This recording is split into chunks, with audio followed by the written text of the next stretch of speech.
I'd like to welcome you back to our Monday Mental Health Moments. I'd first of all just like to say both welcome and thank you. Whether or not these have offered something good to you, I'd like to say that they've most certainly helped me. It's helped me to remember and focus and meditate on these practices that bring life and that keep my own heart awakened. It's true that God always teaches my own heart before I truly have anything to offer, and for that I am grateful.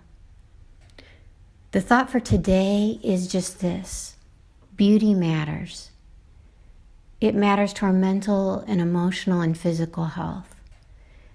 We must have equal measures of both affliction and beauty in our lives. And no one needs to go out looking for experiences of affliction or suffering. They are most certainly a solid part of just existing here in this life and tend to come to us on their own. Beauty, however, needs cultivating. As creatures made in the image of God, we are built to participate with Him in creating. God placed the first humans in the garden not just there as props, but to garden and grow and tend things, to name and to love. We are most well when we are living into this beautiful picture in Genesis of our original created purpose. People are set up to be traumatized when they are placed in or they find themselves in situations where they're not able to take action, where they aren't able to move, or when nothing they do has any effect. An interesting story that came out of the tragedy of Hurricane Katrina is that when they were going in to rescue many of the people caught in the flooding by either plane or helicopter, at one point they were strapping people down to cots inside the aircraft in order to more effectively transport them. But what they found later is that those people were far more likely to have symptoms of post-traumatic stress disorder just from the experience of being strapped down. Being held down, being unable to move and take action, not having a sense of your own effectiveness is absolutely destructive to us. The challenge of this particular time that we find ourselves in is that it would be easy to feel cut off, and often we are cut off from activities or ways that help us feel effective and engaged in life. It's so easy to feel trapped or stuck, particularly as this time of being asked to stay home stretches on.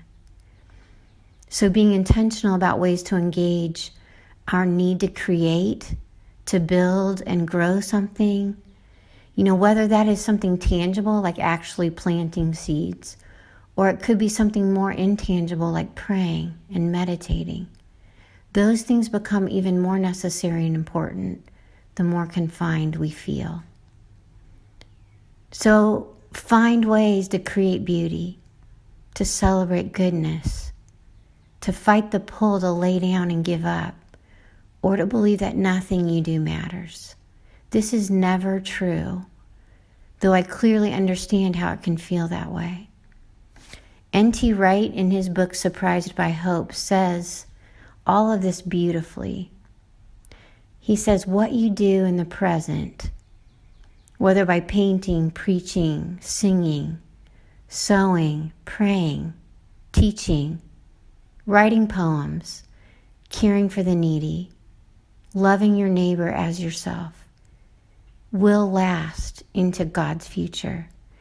These activities are not simply ways of making the present life a little more bearable, although they are that, but they are also part of what we may call building for God's kingdom.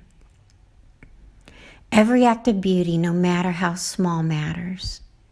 With each act, we push back the pull of despair and become more of who we were meant to be.